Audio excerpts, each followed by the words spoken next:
Reaksi Jenderal Bintang 3 lihat Arteria Dahlan ditegur saat rapat Komisi 3 DPR RI. Kenapa Ter?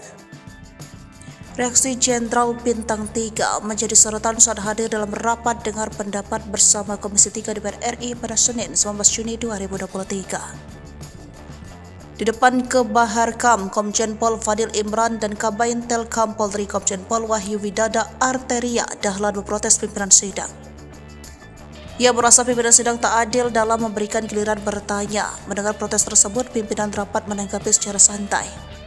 Ia menjelaskan sedang diabsen, kemudian diminta Arteria Dahlan untuk sabar, terlebih waktu untuk rapat juga masih panjang.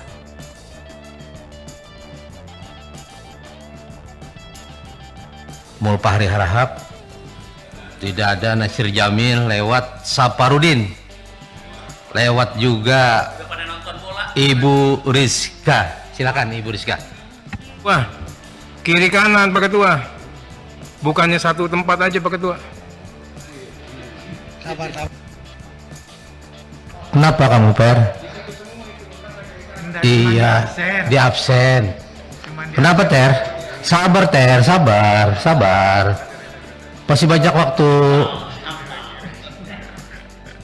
Oke Ter?